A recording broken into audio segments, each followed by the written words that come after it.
And that is the story.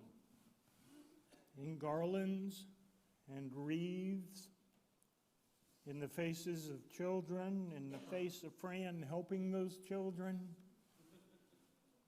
in the faces of the choir singing, that was gorgeous. The first Sunday of the new year. And so we wait. We don't wait for very long, only 3 more candles to light, and then the big white one, and we know what that means. Jesus is going to be in the manger scene. And hopefully Jesus is going to be in our hearts. Will we prepare? Will we wait well? Will we work during this time of waiting? This isn't a time for Christians to be sitting in a pew twiddling their thumbs, just hanging out. It's a special kind of waiting. With eagerness, with great hope, with anticipation, and sharing those things with everyone in our lives around us. Even so, Lord, come. Today we hear the story of the second coming of Christ. There is nothing subtle about the second coming of Christ that John describes for us.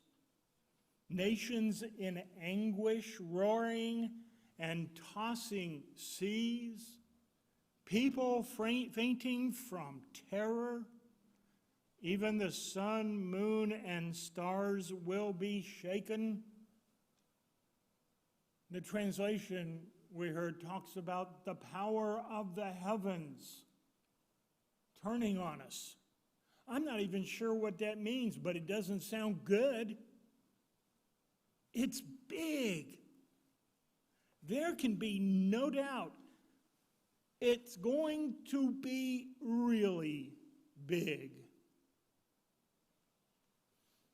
Now, even though the first Christmas, the first coming of Christ, was filled with humble beginnings, a carpenter and his betrothed,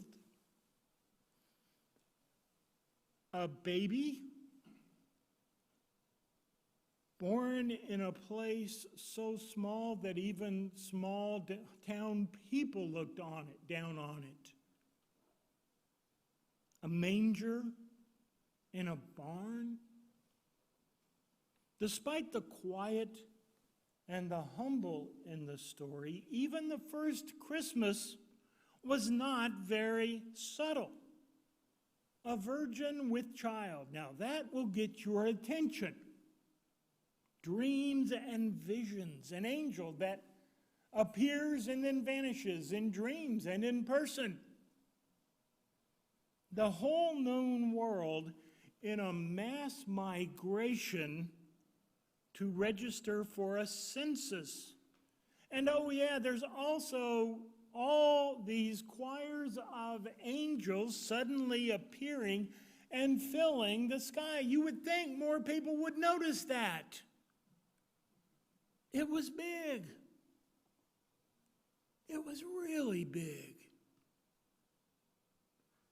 And still, so many people managed to miss it.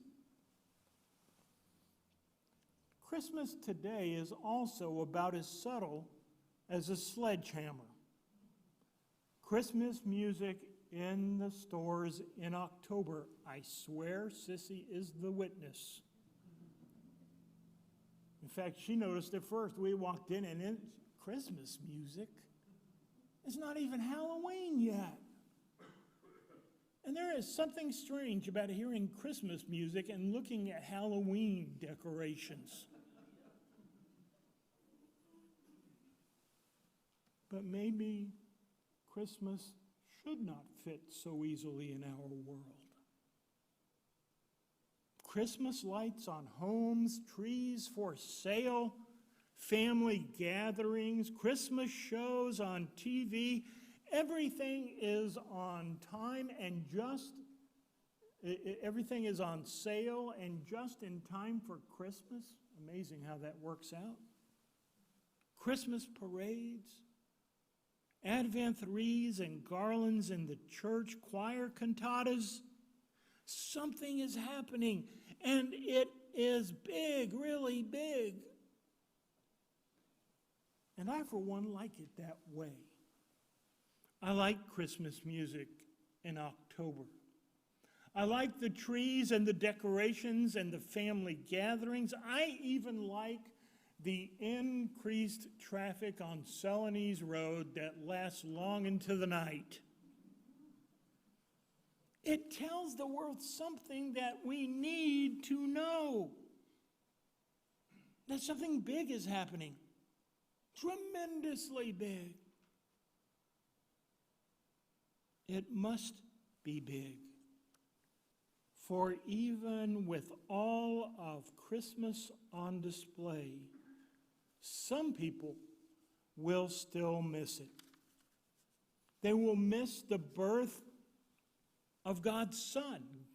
God's Son won't be in their Christmas at all. They will miss the sacrifice God made to forgive their sins. Their sins forgiven won't be part of their Christmas at all. They will miss the deep yearning of God's heart to bring peace to the world. For them, Christmas will just be a day for family, a day for merrymaking, followed by a day of packing up Christmas and putting it all away until next year. They will miss that Christmas is not just a day. They will miss that Christmas is not even just a season that rolls around every year at this time of year. They will miss the great message that God's love is never out of season. They will miss all of what Christmas is truly about. And if all that can happen to us in the church, just think what could happen to those in the world. Wait, just who do you think it was I was speaking to? Amen.